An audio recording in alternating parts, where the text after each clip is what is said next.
जी अस्सलाम वालेकुम। यासीन आपके साथ हाजिर है मॉर्निंग ब्रीफिंग में।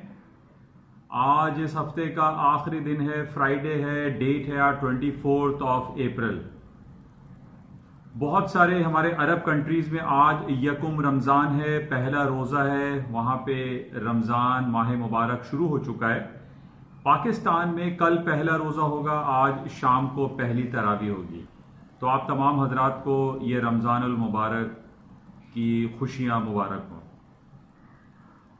और सबसे इम्पॉर्टेंट आज हमारे पास जो इम्पॉर्टेंट इवेंट है वो ज़ाहिर है रमज़ान के हवाले से है, लेकिन जो सिलसिला पिछले 3-4 महीनों से चल रहा है कोरोना वायरस पैंडेमिक की वजह से, ये इब्हाम पाया जा रहा है कि इस माह रमज़ान में मसाजिद में तरावी होंगी या नहीं होंगी, या सोशल डिस्टेंसिंग के हवाले से बहुत ज़्यादा बातें आ रही हैं कि ख़ास तौर पे इस्लामाबाद में कुछ मसाजिद से कोरोना वायरस के पेशेंट जो है वो पाए गए हैं, जिसकी वजह से ये कहा जा रहा है कि मसाजिद को बहुत ज़्यादा मॉनिटर करने की ज़रूरत है। बहरहाल हमारी ये दुआ है कि ये माह मुबारक, ये रमज़ान का महीना खुश असलूबी के साथ, और इस पैंडमिक जो कोरोना वायरस के हवाले से पूरी दुनिया इस अताब का शिकार है, वो जल्द अज जल्द और इस माह मुबारक में ये ख़त्म हो जाए, ताकि पूरी दुनिया की जो एक इकोनॉमिक पहिया है, मुआशी हालात हैं, वो बेहतरी की तरफ आ सकें। बहरहाल मार्केट की कुछ बातें करते हैं। मार्केट के हवाले से आज अमेरिका और पूरी दुनिया की स्टॉक मार्केटों में थोड़ा सा मंदी का रुझान डाउन साइड पे देखा जा रहा है, और उसकी वजह हम ये कह सकते हैं कि जनाब बिलियंस ऑफ डॉलर के इकोनॉमिक स्टिमुलस पैकेजेस दिए जा रहे हैं। अमेरिका की कांग्रेस ने 2.3 ट्रिलियंस ऑफ डॉलर का इकोनॉमिक पैकेज पिछले महीने अनाउंस किया था। उसके बाद $500 का एक स्मॉल बिजनेस के लिए उन्होंने जो है वो पास किया, और कल हमारे पास जो रिपोर्ट आई कि 485 बिलियंस ऑफ डॉलर का एक नया इकोनॉमिक पैकेज, यानी कमोबेश 3 ट्रिलियंस ऑफ डॉलर के इकोनॉमिक पैकेजेस अमेरिका की कांग्रेस जो है वो अनाउंस कर चुकी है। लेकिन उसके बावजूद हम ये देख रहे हैं कि पूरी दुनिया की स्टॉक मार्केटें उस तरीके से, जिस तरीके से कोरोना वायरस पैंडेमिक से पहले ये चल रही थी, वो तेजी, वो पोटेंशियल दिखाई नहीं दे रहा है। ये बिल्कुल ऐसी ही बात है जिस तरीके से आजकल कोरोना वायरस का अगर कोई सीरियस पेशेंट हो, या किसी और बीमारी की वजह से कोई सीरियस पेशेंट होता है, या कोई एक्सीडेंट में तकलीफ में रहता है, तो उसको आईसीयू में रखा जाता है। आईसीयू के बाद वो जाता है वेंटिलेटर पे। तो इस तरीके से अगर आज हम पूरी दुनिया की इकोनॉमिक कंडीशंस को देखें, तो ये trillions and billions of dollar के इकोनॉमिक पैकेज देने के बावजूद अमेरिका की और दुनिया की स्टॉक मार्केटों में वो पोटेंशियल दिखाई नहीं दे रहा जो पिछले 3 से 4 महीने पहले मैं आपसे ये कहता रहा कि अमेरिका की स्टॉक मार्केटें तारीख की बुलंद तरीन सतहों को छू रही हैं। लेकिन आज हम ये देख रहे हैं कि ये ट्रिलियंस ऑफ डॉलर के इकोनॉमिक स्टिमुलस पैकेजेस देने के बावजूद it is just like a ventilator, कि पूरी दुनिया की और अमेरिका की स्टॉक मार्केट को वेंटिलेटर पे रखा हुआ है। जब तक पूरी दुनिया की स्टॉक मार्केट अपने बलबूते पे नहीं चलती, उस वक्त तक ये trillions and billions and millions of dollar के इकोनॉमिक पैकेज देने का कोई फायदा दिखाई नहीं दे रहा। और यही वजह है कि हम पिछले 3 महीनों से ये सुन रहे हैं कि पाकिस्तान हो, चाहे यूरोप हो, या अमेरिका हो, या बरतानिया हो, या अरब कंट्रीज हो, वो billions and trillions of dollar के इकोनॉमिक पैकेजेस आम आवाम को दे रहे हैं। लेकिन उसके बावजूद अमेरिका की और दुनिया की स्टॉक मार्केटों में हायर साइड पे जाने का रुझान पैदा नहीं हो पा रहा है। और उसकी वजह क्या है कि ये जितने भी ट्रिलियंस ऑफ डॉलर के इकोनॉमिक पैकेजेस हैं, it is just like a ventilator. Ventilator पे हम ये तो कहते हैं कि जनाब फला पेशेंट जो है वो बेहतरी की तरफ जा रहा है और वो हालात उसके बेहतर हो जाएंगे, लेकिन नो, जब तक वो अपने पैरों पे खड़ा नहीं हो जाता, अपने रेस्पिरेटरी सिस्टम को यूज करते हुए सांस नहीं लेता, उस वक्त तक हम ये नहीं कह सकते कि जनाब वो पेशेंट जो है वो सही हो गया है। या बिल्कुल इसी तरीके से हम ये कहें कि इकोनॉमिकली पूरी दुनिया का पहिया जो है वो ऑटोमेटिक चलना शुरू हो गया है। ये इकोनॉमिक एड देना, पैकेजेस अनाउंस करना, it is 100% is like a ventilator. तो बहरहाल कोशिशें पूरी दुनिया की जारी हैं, लेकिन हमारे पास जो डिफरेंट रिपोर्ट्स आ रही हैं उसमें यही कहा जा रहा है कि पूरी दुनिया के जो एक बिजनेस सेंटिमेंट्स हैं, या कंज्यूमर कॉन्फिडेंस है, उसमें एक बहुत बड़ा डेंट लगा है। इस पिछले 3 महीनों में जिस तरीके से पूरी दुनिया की बड़ी बड़ी कंपनीज की अर्निंग रिपोर्टें खराब हुई हैं, हमारे पास जो पिछले 3 महीने का या 2 महीने का आप कह लीजिए कि 2 महीने में अमेरिका की आवाम में 2.5 करोड़ लोग एक जॉबलेस क्लेम दाखिल कर चुके हैं। वो मुतालबा कर रहे हैं कि जनाब उनको क्लेम चाहिए, उनको अपने डेली बेसिस पे जो उनके एक्सपेंसेस हैं वो चाहिए, और अमेरिका की इकोनॉमी उनको फुलफिल भी कर रही है, उनको फैसिलिटेट भी कर रही है। लेकिन इसके बावजूद आज हम ये देख रहे हैं कि अमेरिका की स्टॉक मार्केटों में वो तेजी नहीं आ रही है। हालांकि जो 2-3 बड़ी बड़ी कंपनीज की जो हम बात कर रहे थे कि जनाब अमेरिका की एक सबसे बड़ी एंटरटेनमेंट इंडस्ट्री जो कंपनी है दैट इज नेटफ्लिक्स, उसका 5.7 बिलियंस ऑफ डॉलर के जो रेवेन्यू जनरेट हुआ है वो बहुत पॉजिटिव है। यानी पिछले 3 महीनों में दुनिया की किसी कंपनी ने पैसे कमाए या ना कमाए, लेकिन नेटफ्लिक्स में पैसे कमाए और उसके बाद अमेजॉन ने कमाए, क्योंकि ये दोनों वो कंपनीज हैं। नेटफ्लिक्स, लोग घरों में बैठे हुए हैं, लॉकडाउन शटडाउन है, कर्फ्यू में है, तो जाहिर है क्या करें, वो एंटरटेनमेंट के लिए वो नेटफ्लिक्स का यूज करते हैं। क्योंकि पूरी दुनिया में इस वक्त हम देख रहे हैं कि क्लब्स बंद हैं, थिएटर बंद हैं, सिनेमाज बंद हैं, होटल इंडस्ट्री बंद पड़ी हुई है, कहीं आप रेस्टोरेंट में नहीं जा सकते। तो सब लोग जब घर में मौजूद होंगे तो जाहिर है फिर वो नेटफ्लिक्स का ही इस्तेमाल करेंगे। और 15.77 मिलियन सब्सक्राइबर इन 3 महीनों में बढ़े हैं नेटफ्लिक्स के। तो ये बहुत बड़ी खबर है, बहुत बड़ी कंपनी बन चुकी है नेटफ्लिक्स, जो कि बिलियंस ऑफ डॉलर की उसकी अपनी वर्थ हो चुकी है। जो कि एक जो मैं फैन ग्रुप आपसे बात करता हूं जिसमें 3 AAAs हैं, Apple, alphabet, Google, Amazon.com, Facebook and Netflix. ये 5 वो कंपनीज हैं जो कि पूरी दुनिया के ट्रिलियंस ऑफ डॉलर के जो फंड को वो मैनेज करते हैं, अपने पोर्टफोलियो के मैनेज करते हैं। इसी तरीके से हमारे पास आज यूरोप साइड पे खबर है कि स्विट्जरलैंड की कंपनी है नेस्ले, जो कि बहुत ज़्यादा हर आदमी उसको जानता है, मेडिकल भी है और उसमें मिल्क भी है और कंज्यूमर आइटम बहुत सारी वो चीज़ें बनाती हैं नेस्ले। उसकी अर्निंग रिपोर्ट 4.3% इजाफा हुआ है। उसके पेट फूड हैं और इसके जो ऑर्गेनिक फूड है उसमें उसकी मांग में काफी इजाफा हुआ है। तो ये 3-4 गिनी चुनी चंद कंपनीज हैं जिनकी अर्निंग रिपोर्टें अच्छी आई हैं। लेकिन ज्यादातर हम ये देख रहे हैं कि इन 3 महीने में पूरी दुनिया लॉकडाउन की वजह से घरों में बंद है और एक इकोनॉमिक पहिया, जो मुआशी पहिया है, वो एक रुका हुआ है।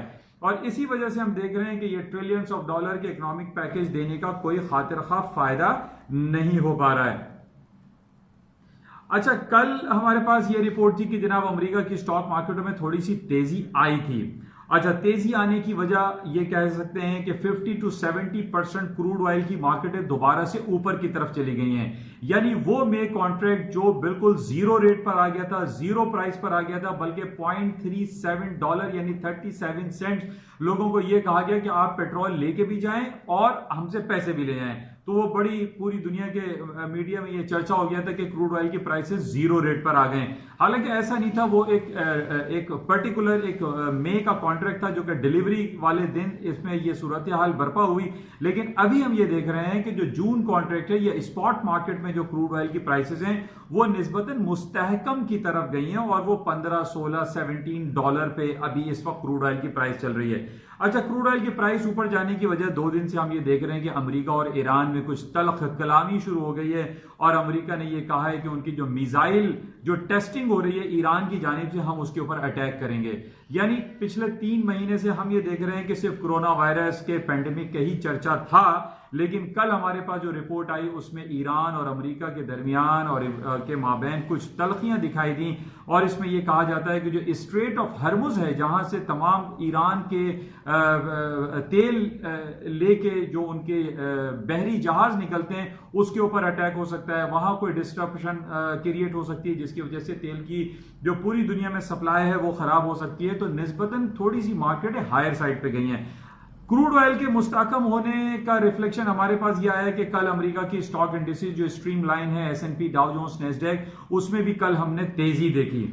लेकिन देर रात हमारे पास एक बड़ी इंपॉर्टेंट रिपोर्ट है। जिलेट एक कंपनी है, जिलेट जो कि एक फार्मास्यूटिकल कंपनी है, वो ये टेस्टिंग कर रही थी कि कोरोना वायरस की वैक्सीन के लिए उसने ये दावा किया था कि उसने वैक्सीन बना ली है और हम उसको टेस्ट करने जा रहे हैं। जब वो टेस्ट के रिजल्ट हमारे पास कल लेट नाइट पाकिस्तानी वक्त के मुताबिक तकरीबन रात के 12-1 बजे जब उसकी रिपोर्ट आई तो पता चला कि वो रिपोर्ट फेल हो गई।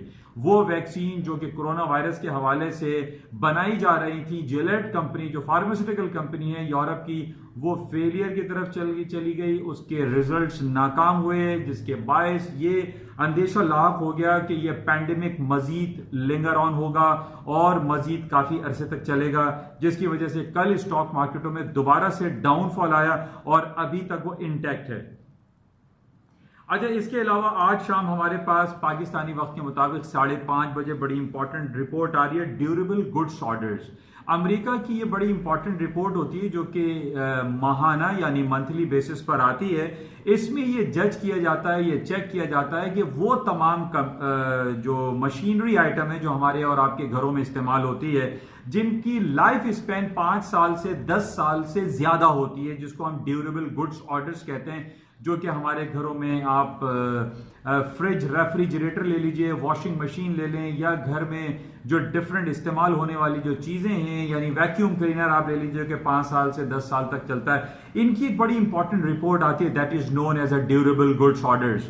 तो उनकी रिपोर्ट्स आज खराब आने की बहुत ज्यादा एक्सपेक्टेशन आ रही है। ये भी एक नेगेटिव है जिसकी वजह से आज स्टॉक मार्केटों में थोड़ा सा निस्बतन डाउनफॉल देखा जा रहा है। बहरहाल ये रिपोर्ट जब आएगी तो उस वक्त हम देखेंगे कि इसके क्या फिगर्स आते हैं और मार्केट में क्या सूरत हाल होती है। लेकिन 2 दिन से हमारे पास जो रिपोर्ट्स आ रही हैं, यानी यूरोप साइड पे हम ये देख रहे हैं कि जो कंज्यूमर सेंटिमेंट्स हैं वो 71% से 68% आ गए। इसी तरीके से अमेरिका का जो कंज्यूमर कॉन्फिडेंस है वो डाउन साइड पे जा रहा है। तो ये हमारे पास जो रिपोर्ट्स आ रही हैं, या इकोनॉमी जो है वो 15% श्रिंक हो रही है। यानी हमारे पास जितनी भी रिपोर्ट्स आ रही हैं अब उसमें आप देखें ये वर्ड्स इस्तेमाल जो हो रहे हैं, रिसेशन, इकोनॉमी श्रिंक होना, बिजनेस सेंटिमेंट्स का डाउनफॉल होना, कंज्यूमर सेंटिमेंट्स का डाउन होना, कंज्यूमर कॉन्फिडेंस का डाउन होना, ये सारे नेगेटिव वर्ड्स आ रहे हैं। तो इन नेगेटिविटी की वजह से हम ये देख रहे हैं कि आज स्टॉक मार्केट में थोड़ा सा डाउनफॉल आ रहा है। बहरहाल शाम 5:30 बजे, अभी तकरीबन 2-3 घंटे रह गए, मार्केट में जो रिपोर्ट आएगी वो देखेंगे। अच्छा, इसके साथ कल हमारे पास एक बड़ी इंपॉर्टेंट बैंक ऑफ अमेरिका की रिपोर्ट आई और बैंक ऑफ अमेरिका ने जो तज्जियाती उनका मुताला होता है उसमें उन्होंने ये कहा, जो कि बड़ा इंपॉर्टेंट है और गोल्ड मार्केट वालों के लिए ये बहुत इंपॉर्टेंस रखती है, कि उन्होंने बैंक ऑफ अमेरिका, जाहिर है उसकी जो तज्जियाती मुताले और उनकी जो रिपोर्ट्स होती है उसकी बड़ी अहमियत के हामिल होते हैं। उन्होंने ये कहा कि गोल्ड की कीमतें $3000 तक पहुंच जाएंगी 1 आउंस, यानी $3000। अभी मार्केट पाकिस्तानी रुपीस में अगर 1 लाख रुपए चल रही है तो वो कह रहे हैं कि ये डबल हो जाएगी, तकरीबन 2 लाख रुपए तोला हो जाएगा सोना। ये बैंक ऑफ अमेरिका की रिपोर्ट है जो कि कल शाया हुई है।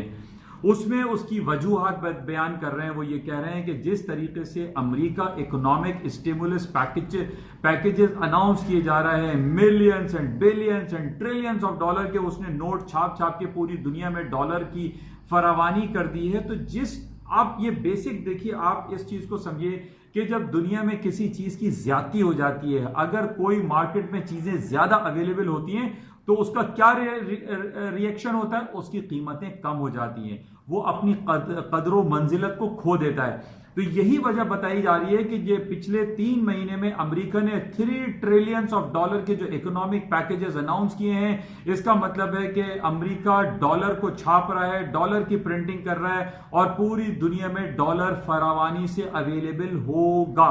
इसकी वजह से क्या होगा कि डॉलर की कदरों मंजिलत डाउन होगी और हमारे पास जो एक गोल्ड है या येलो मेटल जिसको हम कहते हैं, उसकी परचेजिंग में इजाफा होगा। उसकी परचेजिंग की इजाफे की दूसरी वजह, जिस तरीके से मैंने आपसे ये कहा था कि पूरी दुनिया में जब जंगी कैफियत इख्तियार होती है, चाहे वो कन्वेंशनल वॉर हो या वो अमेरिका, रूस और सऊदी अरब के दरमियान होने वाली क्रूड ऑयल की प्राइस वॉर के हवाले से जो बातें हो, इसमें जब हम जंगी बातें सुनते हैं, प्राइस वॉर की बात सुनते हैं, कन्वेंशनल वॉर की बात सुनते हैं, इवन के बिट्स एंड बाइट्स की जो वॉर होती है, ना सिर्फ बुलेट्स एंड बॉन्ड की, हम ये देखते हैं कि गोल्ड और येलो मेटल की मांग में इजाफा होता है। तो ये जो बैंक ऑफ अमेरिका की तज्जियाती रिपोर्ट आई है, ये बड़ी अहमियत की हामिल है।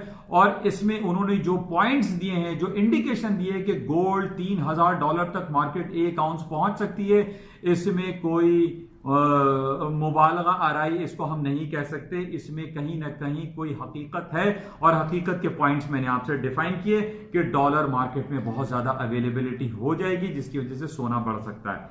और इसके साथ ही ऑयल की बात हम कर लेते हैं कि क्रूड ऑयल में थोड़ा सा बेहतरी आ रही है। मार्केट का जून कॉन्ट्रैक्ट इस वक्त ट्रेड हो रहा है तकरीबन $16 और $17 पे। अभी भी अपने हाई से मार्केट तकरीबन 80 to 90% डिक्लाइन हो चुकी हैं। मार्केट में पोटेंशियल है। मैंने जैसे आपको काफी दिन से ये पॉइंट आपसे जिक्र कर रहा हूं, और आप तमाम लोगों को जो मुझे मेरी इस YouTube चैनल को सुनते हैं, आप इस पॉइंट को इंपॉर्टेंस दें सबसे ज्यादा कि उस लम्हे को आप चेक करें जिस वक्त ये अनाउंसमेंट पूरी दुनिया से आना शुरू हो जाएगी कि जनाब लॉकडाउन खत्म होने वाला है। जिस वक्त ये लॉकडाउन खत्म होने की खबरें शाया होना शुरू होंगी, तेल की कीमतों में खातिर खा इजाफा होगा। क्योंकि अभी हम ये देख रहे हैं कि पिछले 3 महीने से हम और आप घरों में बैठे हुए, घर में बैठ के अपने ऑफिस के काम कर रहे हैं। घरों से निकलेंगे लोग, बसें चलेंगी, पब्लिक ट्रांसपोर्ट चलेगा, घरों की हमारी और आपकी गाड़ियां चलेंगी, एयरलाइन सेक्टर चलेगा। जाहिर है पेट्रोल की जो है वो जरूरत जो है वो बढ़ जाएगी। तो तकरीबन $40 to $50 तक मार्केटें ऊपर आ सकती हैं। लेकिन मैं आप तमाम लोगों से ये कहता हूं कि आप जो आप लोग ये पोर्टफोलियो मैनेज करते हैं इस फॉरेक्स मार्केट में या इंटरनेशनल फाइनेंशियल मार्केट में, अपने पोर्टफोलियो को जो मैनेज करते हैं, उसमें आप इस पॉइंट को जरूर याद रखें और जहन में रखें कि जिस लम्हे ट्रंप साहब ये कह दें या इवन पाकिस्तान के वजीर आजम कह दें या यूरोप के जो कंट्रीज हैं वो ये कह दें कि हम लॉकडाउन खत्म करने जा रहे हैं, तो पेट्रोल की कीमतों में तेजी आ जाएगी। बहुत तेजी से मार्केटें हायर साइड पे जा सकती हैं। इसको आप इंपॉर्टेंस दें और जहन में रखें और इस खबर पे फोकस करें। बहरहाल ये कुछ ताज़ा तरीन खबरें थी, आपके साथ शेयर की गई। मैं उम्मीद करता हूं कि आपको अपने पोर्टफोलियो मैनेज करने में इस YouTube चैनल से कुछ ना कुछ रहनुमाई जरूर मिल जाती होगी। आज है फ्राइडे, कल पाकिस्तान में यकुम रमजान होगा। आप तमाम लोगों को रमजान की पेशगी मुबारक हो। और हफ्ता और इतवार 2 दिन की छुट्टियों के बाद संडे नाइट को इंशाल्लाह आपसे दोबारा मैं राब्ता करूंगा कि कोई इंपॉर्टेंट न्यूज हफ्ता और इतवार रहे जिसका इंपैक्ट मंडे मार्केट को होता है नॉर्मली, इसको हम वॉच में रखेंगे। इंशाल्लाह राब्ते में रहेंगे। जाते हुए मैं आपसे रिक्वेस्ट जरूर करूंगा, इस यूट्यूब चैनल को जिसका नाम NI on market by Yasin है, इसको आप लाइक करें, शेयर करें और सब्सक्राइब करें और बेल आइकन भी प्रेस करें ताकि आपको तमाम अपलोड्स इजीली अवेलेबल और मिल सकें।